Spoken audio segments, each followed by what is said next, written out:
Hello बच्चों, let's see this question. The commercial preparation of KMnO4 in values.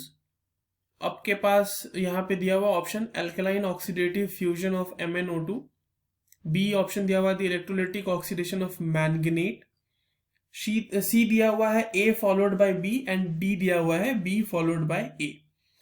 चलिए इस question को solve करते हैं और सबसे पहले ये देखते हैं कि इस क्वेश्चन को सॉल्व करने के लिए हमारे पास कौन से की कॉन्सेप्ट की जानकारी होना बहुत जरूरी है।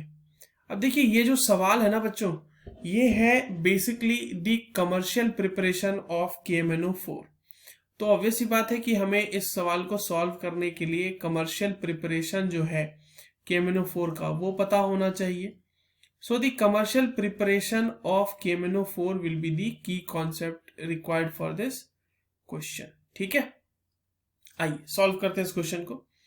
अब देखिए कमर्शियल प्रिपरेशन जो KMnO4 का होता है वो किस तरीके से होता है उसको देख लेते हैं एक बार।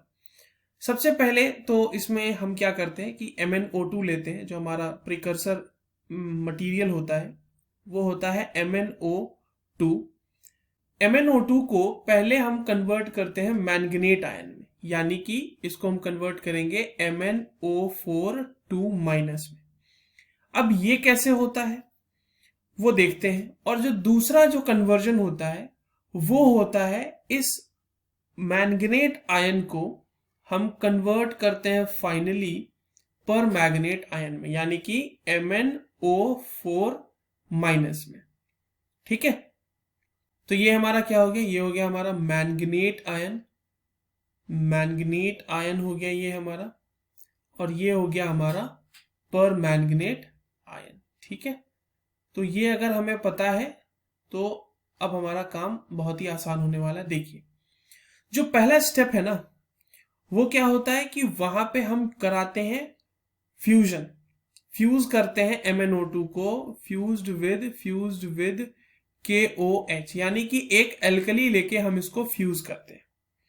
ठीक है, और ऑक्सीडाइज कर देते हैं एयर के साथ, इसी साथ इसको क्या कर देते हैं, ऑक्सीडाइज कर देते हैं, ऑक्सीडाइज्ड विद एयर। या तो एयर के साथ ऑक्सीडाइज कर लो या फिर यहां पे दे दो KNO3, पोटेशियम नाइट्रेट। तो पहले स्टेप में हमने क्या किया कि MnO2 को हमने फ्यूज करा है KOH के साथ और उसको हमने ऑक्सीडाइज कर दिया एयर के साथ या फिर KNO3 के साथ, पोटेशियम नाइट्रेट के साथ। वहां से बन गया हमें मैंगनेट आयन। जो दूसरा स्टेप है वहां पे इलेक्ट्रोलिटिक ऑक्सीडेशन होगा।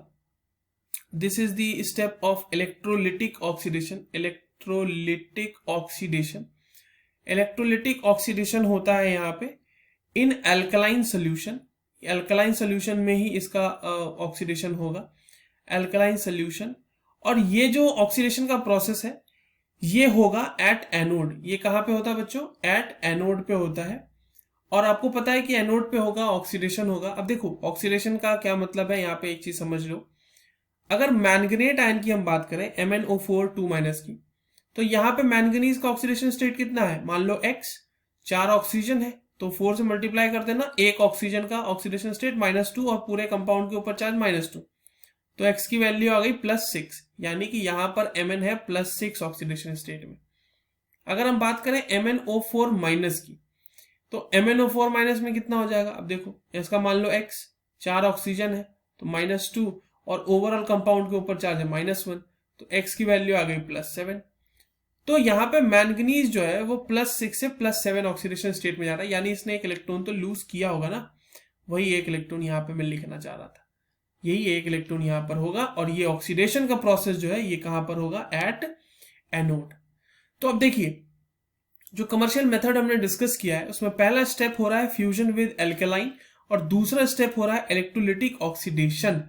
तो अगर हम बात करें ऑप्शंस की तो उसमें एल्कलाइन ऑक्सीडेटिव फ्यूजन तो पहला दिया हुआ है A और B दिया हुआ है इलेक्ट्रोलिटिक ऑक्सीडेशन ऑफ मैंगनेट। ठीक है, तो मगर ये दोनों हो रहे हैं ना, और दोनों में कैसे हो रहा है, तो पहले A हो रहा है फिर B हो रहा है, तो A followed by B। So the correct answer for this given question is option C. I hope you understood this well. All the very best.